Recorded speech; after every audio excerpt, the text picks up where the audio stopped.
اعوذ باللہ من الشیطان الرجیم بسم اللہ الرحمن الرحیم ما آتاکم الرسول فخذوه ما نهاکم عنہ فانتہوا واتقوا اللہ ان اللہ شدید العقاب قال النبی صلی اللہ علیہ وسلم من تشبہ بقوم فہو من صدق اللہ العظیم اللہم صلی علی محمد النبی الامی وعلی آلہ وسلم تسلیما۔ سامعین کرام، رجب کا مہینہ ہے۔ سب صحابہ کرام اہل سنت والجماعت کے ایمان کا مرکز ہے۔ صحابہ کرام معیار حق ہے، صحابہ کرام معیار ایمان ہے۔ آپ کو پتہ ہے جو ہستی جتنی بڑی ہو اس کے مخالف بھی کچھ زیادہ ہوتے، اس بات کو آپ بخوب جانتے ہیں۔ صحابہ کرام چنی ہوئی شخصیات، اور بالخصوص ان میں چونکہ جن پر میں بات کرنا چاہ رہا ہوں بالخصوص ہے کاتب وحی امیر المؤمنین خلیفہ راشد سیدنا امیر معاویہ رضی اللہ تعالیٰ عنہ، بڑا مقام اور مرتبہ رب نے آپ کو عطا فرمایا ہے۔ آپ کی شہادت، آپ کا دنیا سے جانا، آپ کی دنیا کی دین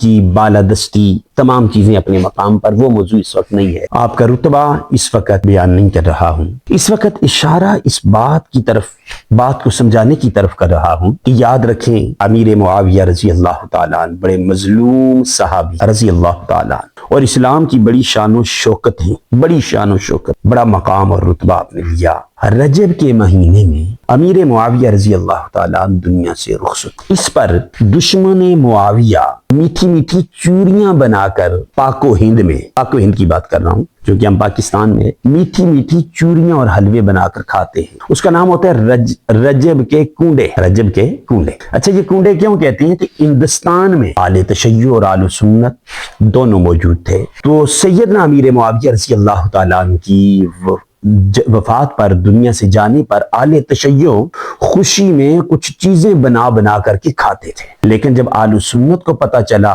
تو انہوں نے ایسا کوڈ رکھا کہ ایسی بات کیجئے کہ ہم بچ جائیں اور یہ کام بھی جاری رہے۔ اب یہ دعوت دیتے، آؤ رجب کے کنڈے کھائیں۔ کنڈے مطلب دروازے کو کنڈی لگا کر اندر بیٹھ کر کھائیں، باہر اہل سنت ماریں گے، باہر اہل سنت ماریں گے، لہذا دروازے کو کنڈے لگاؤ، اندر بیٹھ کر کھاؤ، چوری کھاؤ، حلوہ کھاؤ، میٹھے کھانے کھاؤ، اندر بیٹھ کر کھاؤ، کنڈے لگاؤ، کنڈیاں لگاؤ۔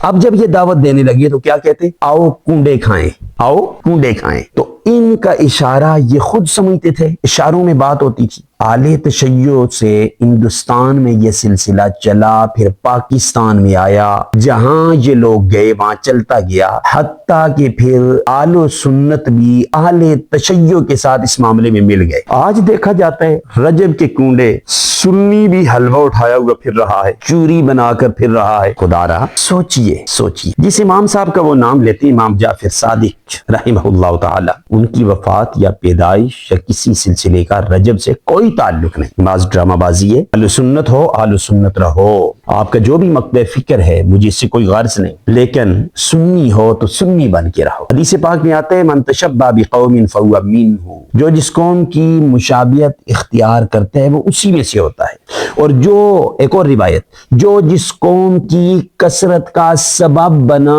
وہ بھی قیامت کو اسی میں سے ہو۔ آپ رجب کے کنڈوں کی کثرت کا سبب نہ بنیے، اہل تشیع کا طریقہ انہی کو کرنے دیجیے۔ ہم امیر معاویہ کے چاہنے والے ہیں، امیر معاویہ سے ہمیں پیار ہے، رضی اللہ تعالی عنہ ہے، پیغمبر کے سالہ ہیں۔ امیر معاویہ کامیاب ترین مسلمانوں کے کافی لمبے عرصے کے گورنر ہیں۔ آپ کا مقام، مرتبہ، رتبہ پھر کبھی بیان کریں گے۔ آج کی میری درخواست یہ ہے، کنڈوں سے بچیے گا۔ آپ کو کسی اور کے نام پر تکیہ کروا کے رجب کے کنڈے کھلا کر امیر معاویہ کے دنیا سے جانے پر خوشی نہ منائیں۔ رب تعالی صحابہ کرام، اہل بیت، اولیاء اللہ، انبیاء کرام، دیگر دین کے مقدسات جتنے بھی ہیں سب کا احترام کرنے کی توفیق عطا فرمائے۔ وآخر دعواہم ان الحمدللہ رب العالمین۔